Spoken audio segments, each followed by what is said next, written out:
quit copying off everyone and come up with some good ideas. When you set a vision, you're coming up with your own ideas. You're coming up with how you want this thing to look. You're setting a vision for maybe just 1 year. And this year, here's what we're going to accomplish, and here's what I want to do. Hey, this is Greg McAfee, and welcome to the Greg McAfee Show. Now let's get started.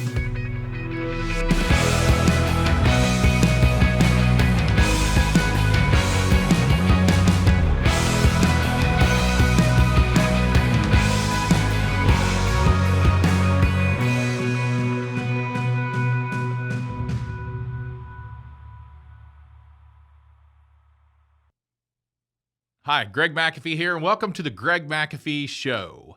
As always, if you guys have not subscribed to the YouTube or the pod channel, feel free to do so right now, because each week I put out this content, hoping you'll listen to it. I want you to succeed. I want your business to grow, and of course, I want you to sleep better at night. So hit that subscribe button right there. Turn on the notifications, and on every Tuesday, when I'll put out a new episode, and you can be the first to check it out. So today, this is like podcast number 23 or 24. I should know that. But we're going to talk about Steve Jobs. We're going to talk about his leadership qualities. Now, we all know Steve was a different character. Fortunately or unfortunately, him and I have the same Myers-Briggs personality. He was, it's an ENTJ, and can be pretty scary sometimes if not controlled. So, but Steve was a true leader who really cared about the customer and wanted to produce a quality product of excellence like no other. Steve invented, I don't know how many patents he had. I don't know how many inventions he had. Oh, actually he had 241 patents. So he liked to invent things, and he created just a whole new industry, basically. He not only did he invent, well, let's talk about this. How can we invent things in our company? I'm not talking about a new product. I'm talking about inventing a new service, or inventing a new way to serve people, or inventing something, creating a new idea, creating something. And that's our job. If you own the company, if you're a business owner, you know, that's part of your job, to set the vision and help people, help your team along the way to serve people better. Steve knew how to do that. He didn't necessarily work well with everyone, but he truly cared about the customer and wanted the best for them.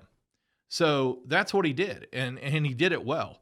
Number two, Steve learned to hire and develop the best. In an interview, Steve Jobs says the greatest people are self-managing. He said they don't need to be managed. So he said, we hire and develop the best. Once they know how to do it, they go out and do it. But they all need to have a common idea, and that's to be the best. And that's how Steve looked at things. So when he hired someone so well that they didn't need to manage. And I think he even was known to say something like, we hire such great people. We don't tell them what to do. They tell us what to do. So in other words, the people they hired were just the best of the best. And I love for an employee to say, hey, maybe we should do this. Maybe we shouldn't do this anymore. I like that. They're thinking. I want someone around me who thinks. I want someone around me who thinks different and doesn't just go through the motions of status quo of how we've done it forever. I want someone thinking, and so did Steve. It doesn't make sense to hire smart people and then tell them what to do. he also says that one of his greatest responsibilities at Apple when he was alive, one of his greatest responsibilities was hiring people. So think about it. What's your greatest responsibility? It should be. It should be hiring people. It should be branding your company. Those are great responsibilities. It should be setting the vision. You know, nobody's going to care about your company as much as you do. I have some great team members and they truly care. But a lot of times, when they're off, they're off. I'm never off. I try to be off. I try to spend time with my family and do good things, but I'm never off. I'm always on. I'm always thinking. I'm always thinking about McAfee and what we need to do. Or someone brings something to my attention about McAfee. Who knows? But anyway, nobody's going to care about your company as much as you do. You need to realize that. And number 3 is have a clear vision. And like I said, part of my job, I've wore every hat. And I'm coming up with this. What do you call the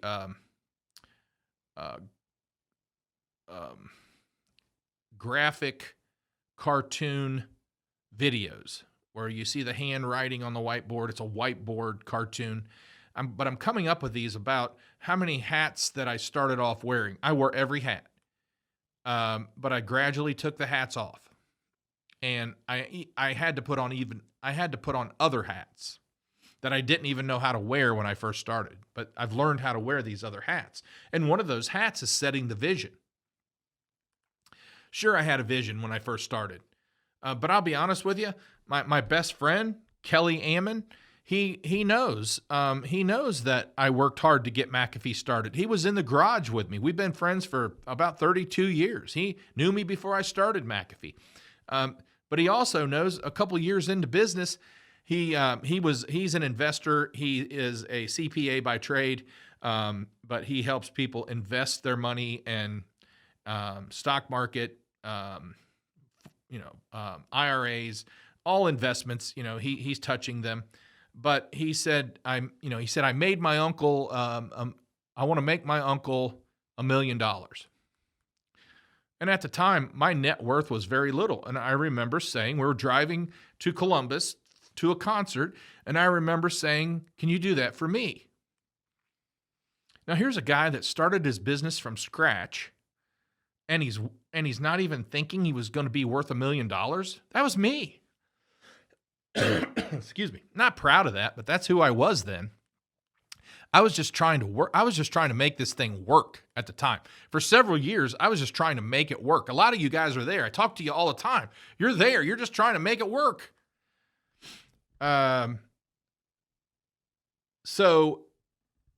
today I have to set a vision. My vision has definitely expanded. It's grown. I get it. Sure, $1 million is a lot of money, but I now want to be worth a lot more than that. If I'm not, something's wrong. So it's like many innovative game changers. Jobs wasn't looking to replicate what was already done. And take this the right way, guys, but we are in an industry that copies off of everyone in your competition area. I'm not talking about, I call it R&D, rob and duplicate.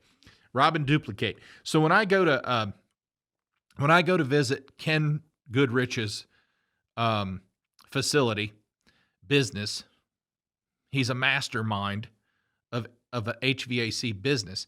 When I go there, I'm probably going to R&D some stuff. I'm probably going to rob and duplicate some ideas and bring it back to McAfee and see if I can implement it. Now, I'm not going to R&D many. I'm just going to focus on a few. Okay? But in our industry, if I could show you, I told you we have, I've told you before, we have some really quality commercials, TV commercials. online commercials, YouTube commercials. They're Super Bowl quality. But the things I say in those commercials then get used in some of our other heating and air conditioning. I won't even call them competition. Some of the other heating and air conditioning companies in my area, they use them in their, $500 commercials. And it's sad. I mean, they come so close to saying what I say, it's sad. Used to bother me a whole lot more, but now when they do say something like that, I mean, who are they thinking of anyway? The customer. The customer's thinking of me anyway. I've said it 100 times. So when they hear it, they thought it was me. They must have thought I was messed up or something because it didn't come out like I said it. Okay. Anyway, quit copying off everyone and come up with some good ideas. When you set a vision, you're coming up with your own ideas. You're coming up with how you want this thing to look.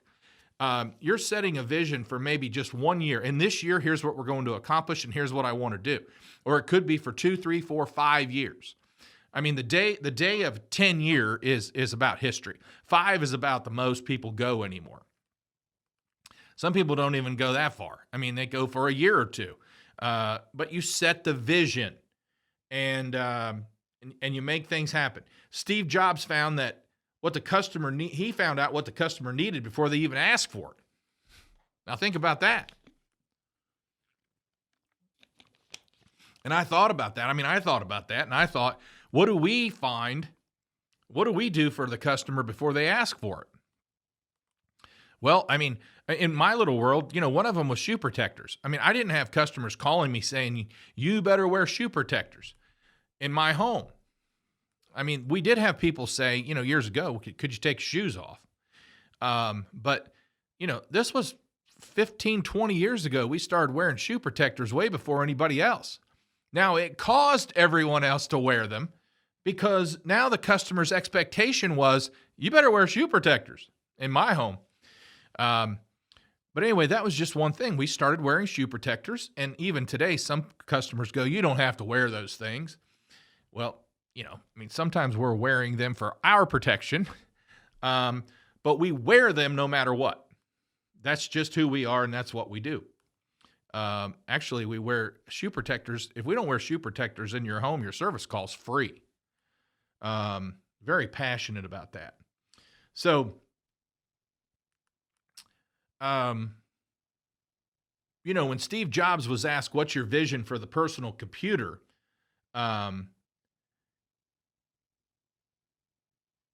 Steve Jobs was a magical storyteller.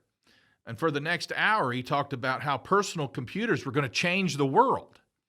And boy, was he right. And he painted a picture of how it would change everything about the way we worked, about the way we educated our children, about how we entertain ourselves. And you couldn't help but buy into that vision. And we need to be better storytellers. Let me tell you about where we're going to go here at McAfee. When I sit down with my team, I hope I'm a good storyteller. I hope they're listening and buying into, my dream, my vision.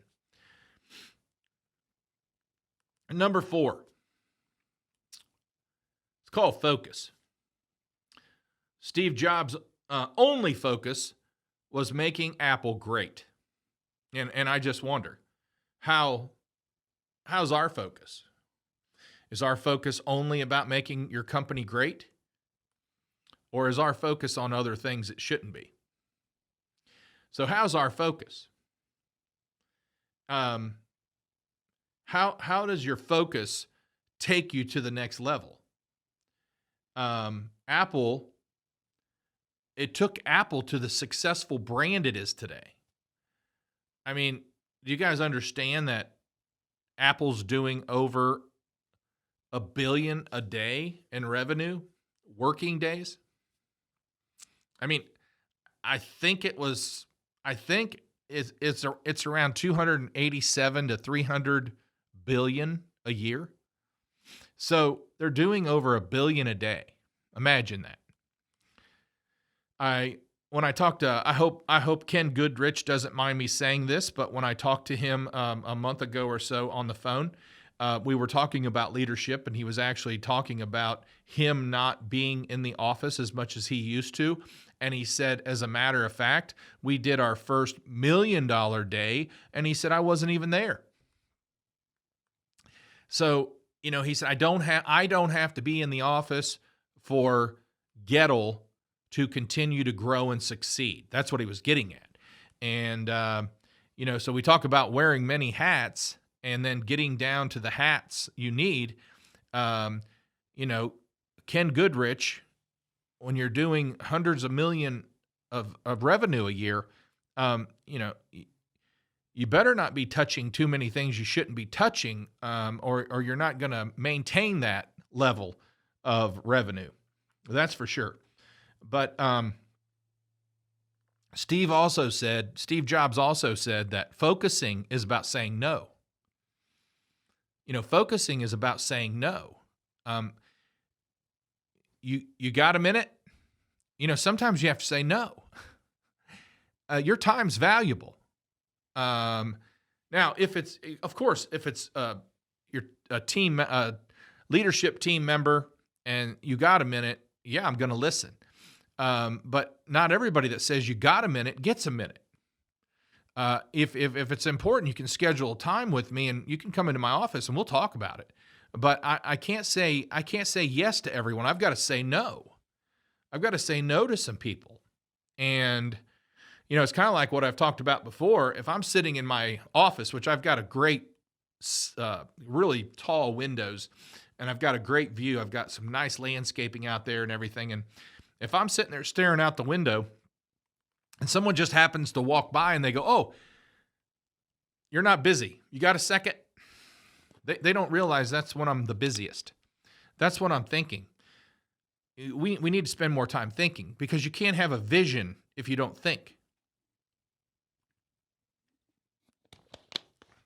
So sometimes focusing is about saying no. And you've got to say no, no, no, no, no, Steve said. And it's going to tick people off. But you've got to do what you do best. I'm not going out and riding. I don't want anyone going out and riding with my service techs and talking the entire time they're trying to troubleshoot. I don't want anyone going out with my installers and talking the whole time they're trying to design the ductwork and install a system and make sure the gas line's tight, make sure the electric's done right. That's going to interfere with what they do every day. That's going to interfere with how they do it. And I don't want that happening. Well, neither do I want that happening to me. My time's extremely valuable. And what I think about and what I do is extremely valuable. So just a few more things here about Steve that we can think about is number 5 was customer obsession. Steve was obsessed with the customer experience. He was just obsessed with it to the point where he would fire people on the spot if they weren't performing at his level. And he gets get closer than ever to your customer, so close that you can tell them what they need well before they realize it themselves. That's how Steve thought. I've talked a lot last week about customer service, customer obsession. It is, I want every customer, and I want them to be pleased with our service. It's not our job to make them happy. I want them pleased and satisfied with our service. And last, we just want to deliver results. We want results. I look at it, I have a good sized company. We're going to hit, we've had a down year. 2020 was just a down year for us. We're going to hit close to 10 million again this year, Lord willing.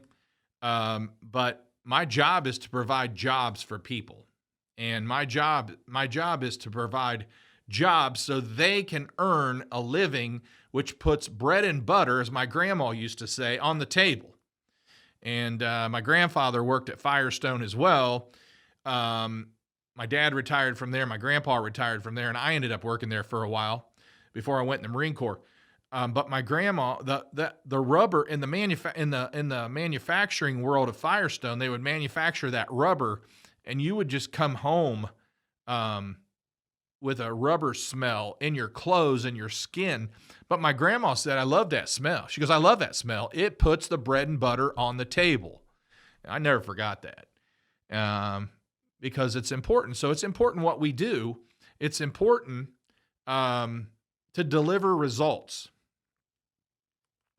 We've got to do a certain amount of revenue to pay our bills and pay our people. We've got to do a certain amount of revenue to pay our taxes. We've got to handle our money properly. We've got to